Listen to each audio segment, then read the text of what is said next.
My stepsister stole my college acceptance letter and pretended it was hers. My parents threw her a party and told me I should just work harder. I stayed quiet for 3 agonizing days while watching Chloe bask in my achievement, until the dean of admissions called our house looking for me, and everything beautifully fell apart right in front of my eyes.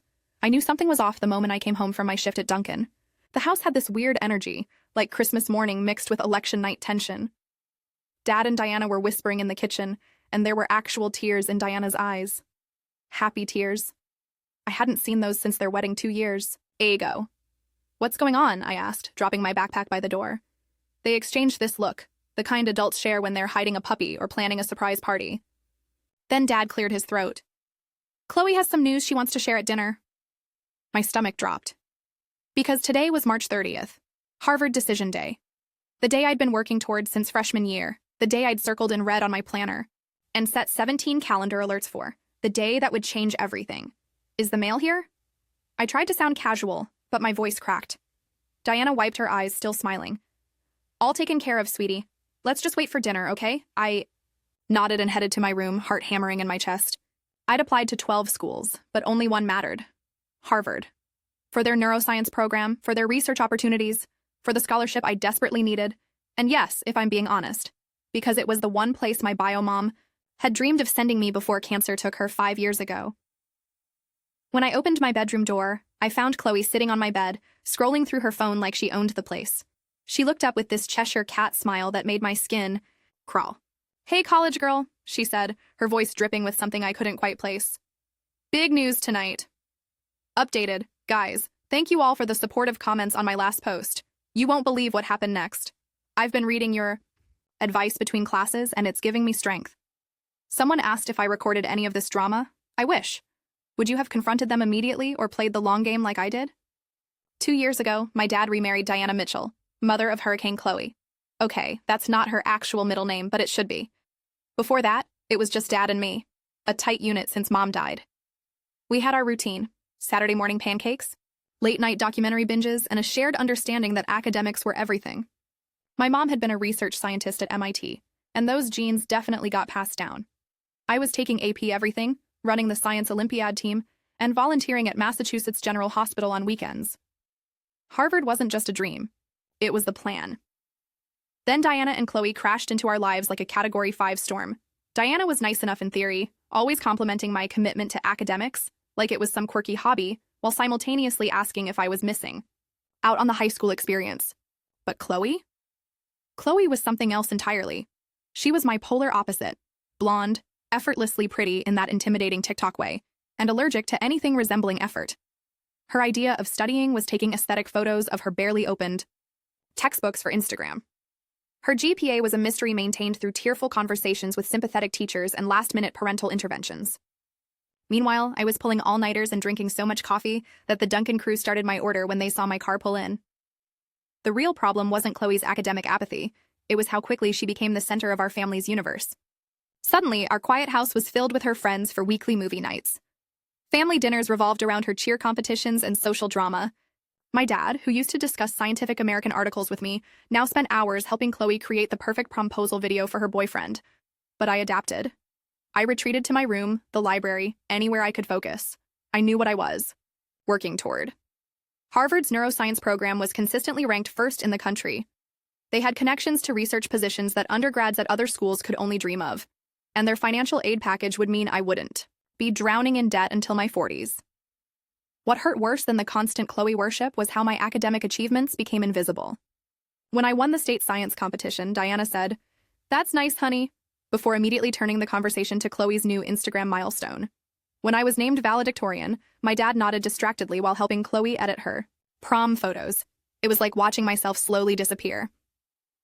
Then March arrived. Decision month. Every day I'd race home from work or school, heart in my throat, checking our mailbox like it contained lottery tickets. Harvard was the last school I was waiting to hear from. I'd already received acceptances from Boston University, Northeastern, and 5 others, but those were my backups, the safety schools. Harvard was the dream. That morning, before my shift, I'd checked the mailbox. Nothing. I'd been refreshing my email obsessively all day, almost dropping a customer's iced coffee when my phone buzzed.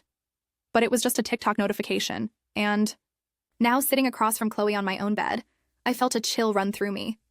She knew something I didn't, and the look on her face told me I wasn't going to like it. "What big news?" I asked carefully. She twisted a strand of blonde hair around her finger. "Guess who's going to Harvard?" The room seemed to tilt sideways. "What are you talking about?" Chloe stood up, straightening her crop top. "You'll find out at dinner. I just wanted to see your face first. Priceless." She flounced out of my room, leaving behind the scent of her Victoria's Secret body spray and the distinct feeling that my world was about to implode. I spent the next hour in a panic, checking my Harvard portal, no update, my email, nothing, and my phone, 0 missed calls. This had to be some kind of sick joke. Chloe's application to Harvard would have been weaker than gas station coffee. Her essays were probably about how cheer taught her perseverance, or how her summer working at the mall showed customer service skills. Meanwhile, I'd written about the neural pathways of grief, citing actual peer-reviewed research I'd helped with. Dinner that night was Chloe's favorite, takeout from Cheesecake Factory. Diana had even bought sparkling cider and put out the fancy paper plates, the ones with the gold trim that we only used on Thanksgiving. "Before we eat," Diana announced, practically vibrating with excitement, "Chloe has amazing news!" Chloe stood up, clutching a slightly crumpled envelope. My heart stopped. I recognized that envelope, that thick, cream-colored paper with the crimson insignia in the corner. That was Harvard's packaging. That was my letter. "I got into Harvard!" she squealed, waving the envelope. "Early decision! Full acceptance!" My father jumped up, wrapping her in a bear hug that lifted her off the ground. "I'm so proud of you. Kiddo." Diana was already on her phone. "I'm texting everyone right now. We need to celebrate." I sat frozen, unable to process what was happening. That was my letter. Mine. The one I'd worked toward for 4 years. The one I'd sacrificed sleep, social life, and sanity for. And Chloe was holding it like a golden ticket she'd found on the sidewalk. "There must be some mistake," I said finally, my voice small. "I applied to Harvard, not Chloe." The celebration paused for approximately 1.5 seconds before Diana waved, her hand dismissively. "Oh, honey, lots of students apply. Chloe's been working so hard on her extracurriculars." My dad gave me his disappointed look. "Don't be like that. This is Chloe's moment." "But," I started. "But nothing." He cut me off, voice firm. "Honestly, I'm surprised at you. Being jealous doesn't look good on anyone. If you want something, work harder for it. Work harder. Work harder." As if I hadn't been working myself to exhaustion for years while Chloe coasted through life on charm and well-timed tears. I looked at the envelope in her hand. From across the table, I could see it was addressed to Z. Parker. Me. Not C. Mitchell. But no one else was looking at that detail. They were too busy planning Chloe's Harvard celebration party. So I did something I'm not proud of. I shut up. I smiled and nodded and excused myself early. And then I went to my room, closed the door, and cried silently into my pillow while the celebration continued downstairs. The next morning, I called Harvard's admissions office, but got sent to voicemail. I emailed my regional admissions officer about a possible mail mix-up, but received an auto reply that she was out of the office until Monday. For 3 days, I watched as Chloe paraded around in a Harvard sweatshirt Diana rushed-ordered on Amazon Prime. For 3 days, I listened to her tell elaborate lies about her amazing interview and how the admissions officer said she was exactly what Harvard was looking for. My dad and Diana threw her a party that Saturday, red and white decorations, a cake shaped like a Harvard shield. Relatives and friends from school all came to congratulate her. I stood in the corner, holding a plastic cup of punch, watching. Chloe described her research project that caught Harvard's attention, a project that sounded suspiciously similar to mine. I was trapped in a nightmare. No one would believe me without proof, and Chloe had hidden the letter where I couldn't find it. I was considering desperate measures, breaking into her room, calling the police for mail theft, was that even a thing? Or just announcing the, truth to everyone at the party, when my phone rang. The caller ID read, Cambridge MA. My heart stopped. Updated. Okay, so I think this is going to be my final update because things have gone completely nuclear at home. Dad's been blowing up my phone all day, and Diana actually showed up at my dorm yesterday. Security turned her away. I've been reading every single comment. You all are keeping me sane right now. Would you ever forgive family who did this? Or is some betrayal just too deep? Hello? I answered, stepping onto the back porch for privacy. Is this Zoe Parker? The voice was crisp, professional. Yes, this is she. My voice was barely a whisper. This is Dean Harrison from Harvard Admissions. I'm calling because we've been trying to reach you for several days regarding your acceptance and scholarship package. Time seemed to stop. My acceptance? Yes, Ms. Parker. You were accepted to our neuroscience program with a full ride through the Ellison Scholarship. This is quite prestigious. Only 5 students receive it annually. We've sent several emails regarding your orientation and housing preferences, but haven't received any response. The world came back into focus with startling clarity. I never received any emails or my acceptance letter. There's been a misunderstanding. I explained the situation as calmly as I could, though my voice shook. Dean Harrison listened, occasionally making concerned noises. When I finished, there was a long pause. "This is highly unusual," he said finally, "and concerning. Academic honesty is the cornerstone of our institution. I believe we need to clear this up immediately. Are your parents available?" "Yes," I said, looking through the glass doors where Chloe was cutting her Harvard cake while everyone cheered. "They're right here." What happened next plays in slow motion in my memory. I walked back inside, phone still pressed to my ear, and approached my dad. "Dad," I said, loud enough to be heard over the celebration. "Dean Harrison from Harvard Admissions is on the phone. He needs to speak with you about my acceptance and scholarship." The room went silent. Every head turned toward me. Chloe froze, knife hovering over the cake, the crimson frosting suddenly looking like a bloodstain. My dad frowned. "What are you talking about?" "The Ellison Scholarship," I said, my voice stronger now. "The one I won. For Harvard's neuroscience program. The dean wants to know why I haven't responded to any of their communications." Diana stepped forward, her perfect hostess smile faltering. "There must be some confusion. Chloe's the one who..." I held out my phone. "The dean would like to speak with you." My father took the phone cautiously as if it might bite. "Hello? This is Robert Parker." Yes, Zoe is my daughter. I'm sorry. What acceptance letter?" I watched the blood drain from his face as Dean Harrison explained the situation. His eyes darted to Chloe, who was now staring at her feet, then back to me. "I see," he said finally. "Yes, she's right here." "No, we had no idea." "I understand. The seriousness. Yes, we'll sort this out immediately." When he handed my phone back, his hand was shaking. The party had devolved into confused whispers. Diana was gripping Chloe's arm, whispering urgently in her ear. "Chloe," my dad said, his voice dangerously quiet. "Is there something you want to tell us?" She looked up, eyes already brimming with tears, her signature move.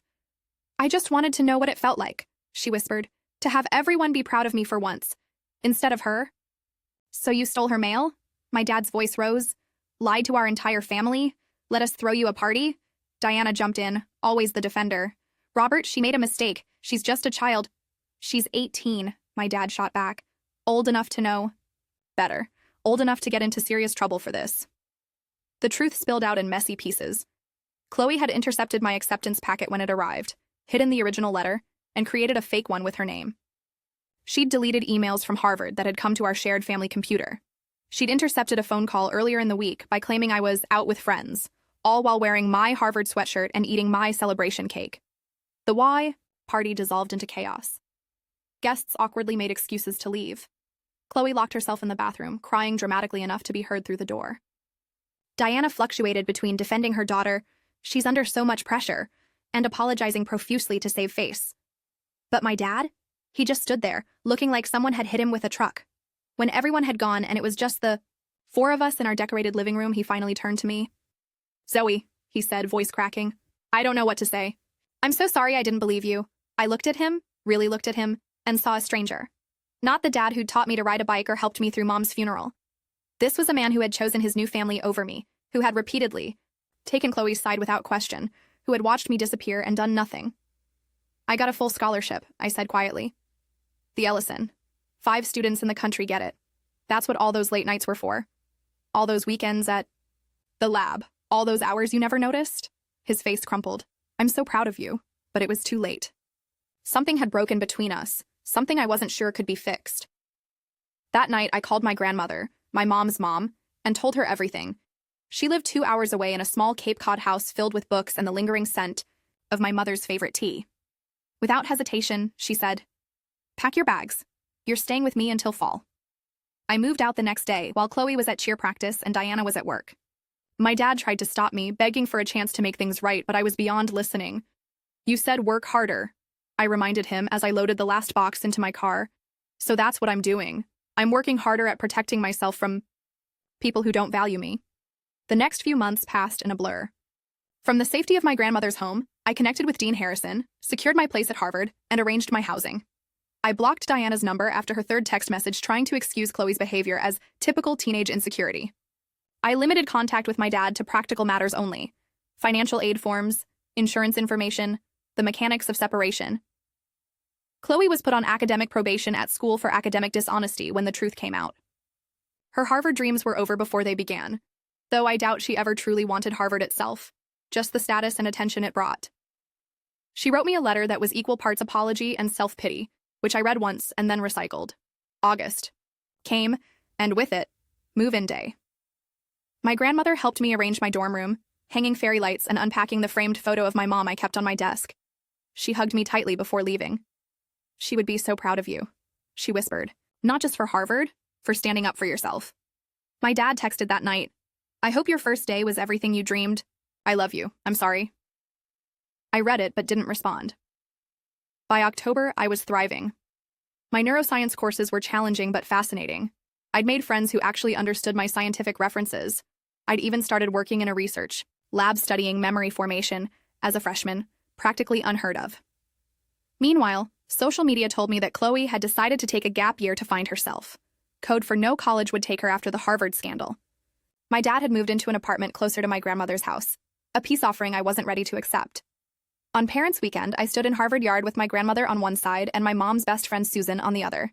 They wore matching crimson scarves and embarrassed me by taking too many photos. My dad had asked to come. I told him maybe next year. Some wounds take longer than others to heal. As for me, I sleep in a dorm room with crimson curtains, under a poster of Santiago Ramon y Cajal's neuroanatomical drawings. I spend my weekends in the lab instead of at parties, and I've never been happier. Sometimes healing looks like cutting away the infected parts so the rest can thrive. Updated. This is definitely my final update because I'm drowning in midterms right now. The Harvard workload is no joke. Grandma's doing great and loving having me home on weekends. Dad's still trying. We had coffee last month. It was awkward but not terrible. Chloe's at community college now and shockingly doing okay. Your comments have been better therapy than my actual therapist. Serious question. Would you have given your dad a second chance or was cutting him out the right call?